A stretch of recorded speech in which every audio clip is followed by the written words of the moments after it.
Welcome to Global voice.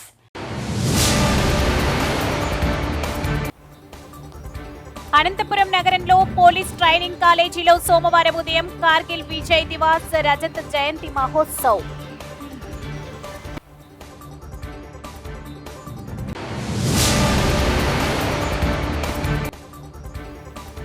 బాధిత బాలిక కుటుంబాన్ని పరామర్శించిన మంత్రి Seethakka.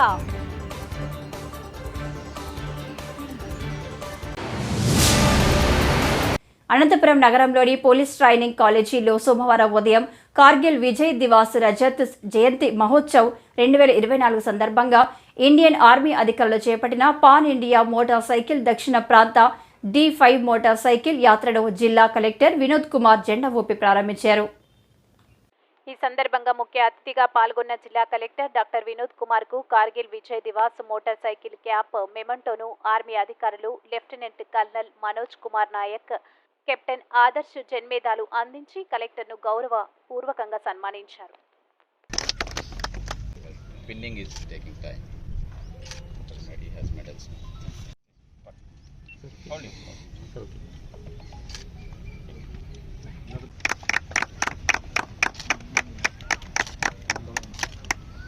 From artillery only. The artillery regiment on behalf of Indian Army is conducting. Okay, that regiment is conducting.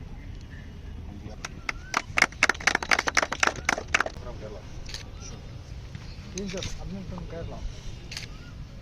Three so within from Kerala. Okay. One more. Okay.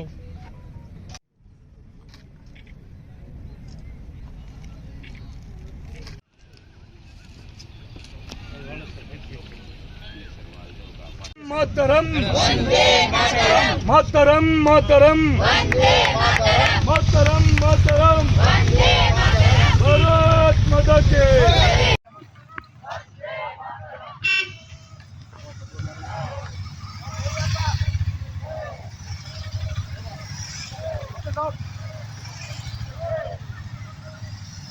ఈరోజు కార్గిల్ రజత్ జయంతి మహోత్సవ్ నేపథ్యంలో D5 motor cycle ఒక యాత్ర Indian army వారు southern point, Dhanushkodi, అలాగే eastern and western point నుంచి 3 బృందాలు ఢిల్లీలో చేరి అక్కడి నుంచి హిమాలయంకి ద్రాస్కి వెళ్తూ ఉన్నాయి. అందులో భాగంగా దక్షిణ భారతం నుంచి వెళ్తున్నటువంటి ఒక బృందం ఈరోజు వారి యొక్క 5,000 కిలోమీటర్ యాత్ర భాగంగా అనంతపురంకి వాళ్ళు వచ్చి హాల్ట్ అవ్వడం జరిగింది. ఈరోజు జిల్లా కలెక్టర్ గారు మరియు జిల్లా సైనిక్ వెల్ఫేర్ బోర్డ్ చైర్పర్సన్ చేతుల మీదుగా ఫ్లాగ్ ఆఫ్ చేస్తూ వారు హైదరాబాద్కి తరలించడం జరిగింది. మహబూబాబాద్ జిల్లా మరిపేడ మండలం లక్ష్మీ తాండాకు చెందిన బాధిత బాలిక కుటుంబాన్ని పరామర్శించారు రాష్ట్ర శిశు సంక్షేమ శాఖ మంత్రి సీతక్క. అనంతరం మంత్రి మాట్లాడుతూ బాలిక కుటుంబానికి ప్రభుత్వ పరంగా అండగా ఉంటామని హామీ ఇచ్చారు. రాష్ట్రంలో ఎండ అవాంఛనీయ సంఘటనలు జరగకుండా ప్రభుత్వం చర్యలు తీసుకుంటుందని అన్నారు. రాష్ట్రంలో గంజాయి, మత్తు మాఫియాలకు ఉక్కుపాదంతో అణిచివేస్తున్నామని అన్నారు. రాష్ట్రంలో అఘాయిత్యాలు జరగకుండా వాటి మూలాలపై దృష్టి సారిస్తున్నామని తెలిపారు.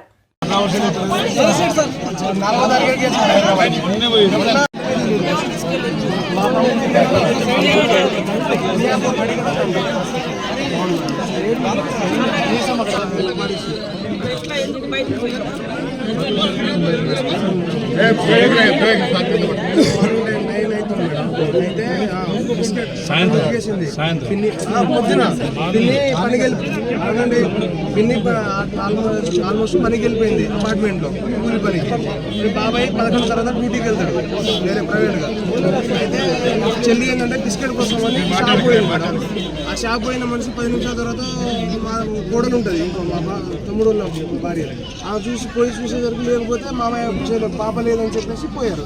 అర్ధగంట వెతికారు, ఎక్కడ లేదు. లేకపోయేసరికి డైరెక్ట్ పోయి మేడం 7కి వెళ్ళిపోయింది మేడం. మళ్ళా 13 నైట్ 10కి, అది కూడా 13వ తారీఖు ఆగండి. మీ సస్పెక్ట్ ఎవరి కేసు మీ రిపోర్ట్ దాన్ని బట్టి కూడా మనకు గవర్నమెంట్ నుంచి వాళ్ళకి ఏమి ఇవ్వాలనేది ఉంటుంది. ఆ రిపోర్ట్ ఏం రాక కూడా మనం ఏమంటే అక్కడ కేసేమో అక్కడ జరిగింది, పిల్లలేమో ఇక్కడ. కాబట్టి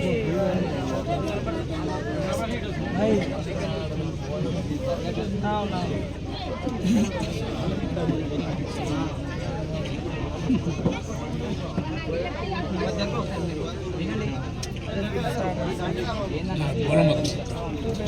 ఏడో తారీఖు జరిగితే 10 days దాకా బాడీ దొరకకుండా ఎవరు ఏందని ఇప్పటికైనా బయటకు వచ్చిందా అసలు?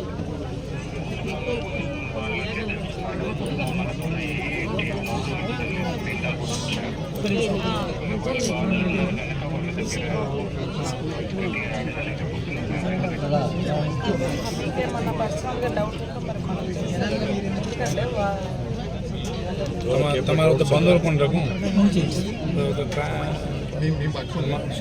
పోలీసు వాళ్ళు తీసుకుపోయారు. నైట్ 10ంటికి బాడీ బయట మాట్లాడుకుని అనుమానం. ఒకటి మీరు కంప్లైంట్ ఇచ్చినట్టు కదా, ఆ రోజు చనిపోయి ఉండొచ్చా, ఒక రోజు ముందే ఏమైనా సందేశం ఉండొచ్చా? ఆ రోజు ఇక అది అంతా మన సీసీ ఫుటేజ్ పోలీస్ స్టేషన్కి వస్తుంది సార్ మియాపూర్. పోలీస్ స్టేషన్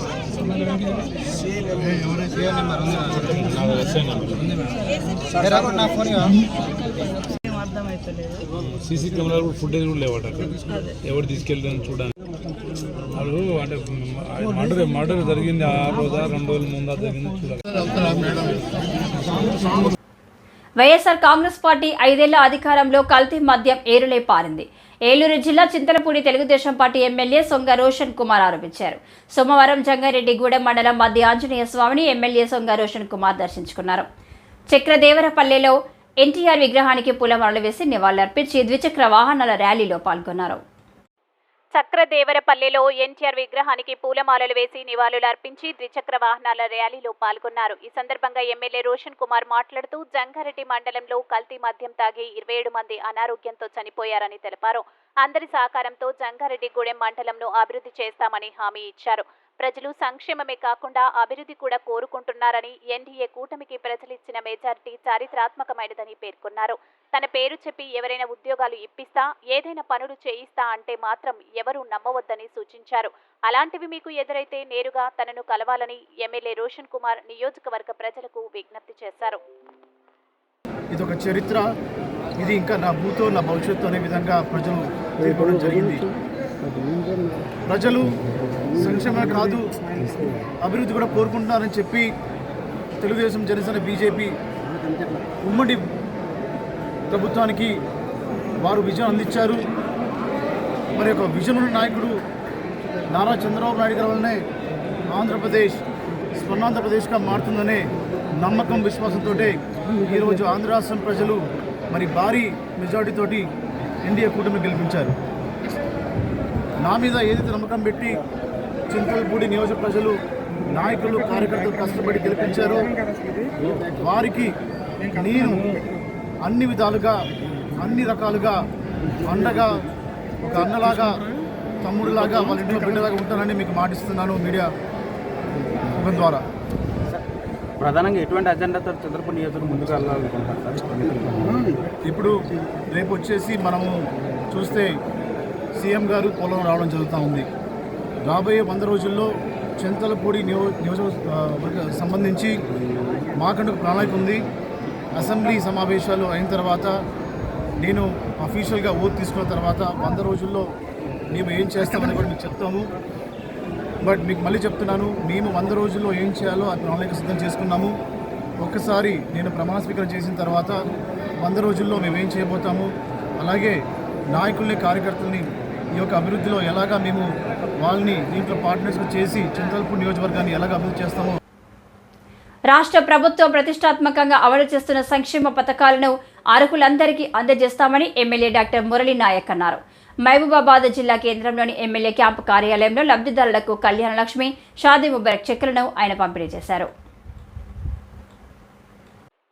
ఈ సందర్భంగా ఎమ్మెల్యే మాట్లాడుతూ రేషన్ కార్డు ఉన్న ప్రతి మహిళకు త్వరలోనే మహాలక్ష్మి పథకం ద్వారా 2500 రూపాయలను అందజేస్తామని, గ్రామాల్లో ఇందిరమ్మ కమిటీలను ఏర్పాటు చేసి ఇల్లు లేని నిరుపేదలకు ఇందిరమ్మ ఇళ్ల పథకంలో భాగంగా ఇల్లు ఇస్తామన్నారు.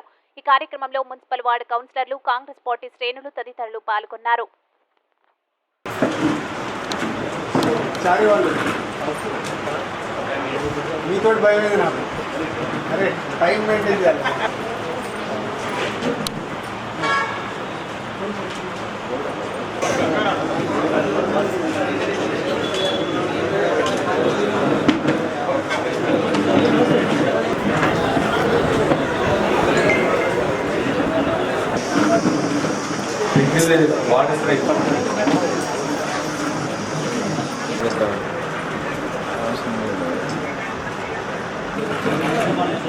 मोहम्मद गौसिया नवाज शेख अस्मत लक्ष्मी మనం చూసాం అన్ని అప్పుల కుప్పలు చేసి ఖజానా ఖాళీ చేసి పోయినటువంటి బీఆర్ఎస్ ప్రభుత్వానికి ప్రజలు మంచి గుణపాఠం చెప్పినారు. మన ఫైనాన్స్ మినిస్టర్ గారు బట్టి విక్రమార్క గారు చాలా చాకచక్యంగా, అలాగే ముఖ్యమంత్రి రేవంత్ రెడ్డి గారు ఒక పద్ధతిగా క్రమశిక్షణతోటి ఎక్కడ డబ్బులను దుబారా ఖర్చు చేయకుండా అన్ని సంక్షేమ పథకాలు మనం అమలు చేద్దామని చెప్పేసి వారు గట్టి సంకల్పంతో దృఢ సంకల్పంతో ఉన్నారు. కాబట్టి ఇప్పుడున్నటువంటి కార్యకర్తలు అందరూ అధైర్యపడకండి, అన్ని సంక్షేమ పథకాలు ప్రతి ఒక్కరికి అందుతాయి. నిజమైన లబ్ధిదారుడికి ఈ సంక్షేమ పథకాలు అందుతాయి. అందులో భాగంగానే కళ్యాణ లక్ష్మి ఈరోజు 10 మందికి అంటే 10 లక్షల రూపాయల కళ్యాణ లక్ష్మి ఇక్కడ మీకు ఇవ్వడం జరుగుతూ ఉంది. మీకు మీ బిడ్డల పెళ్లిల కొరకు ఎంతో కష్టపడి ఇబ్బందులకు గురయ్యి మీరు పెళ్లి చేశారు కాబట్టి దానికి కొంత ఆర్థిక సాయంగా కాంగ్రెస్ ప్రభుత్వం ఆలోచించింది. కళ్యాణ లక్ష్మి పథకాన్ని స్టార్ట్ చేసింది. కళ్యాణ లక్ష్మి ₹1,00,000 పాటు తులం బంగారం అన్నారు, అది తొందరలోనే అమలు అవుతుంది. అది కూడా తులం బంగారంతో పాటు మహిళలకు ₹2,500, మిగతా అన్ని సంక్షేమ పథకాలు చాలా చక్కగా నిజమైన నిరుపేదకు అందుతాయని చెప్పేసి చెప్తూ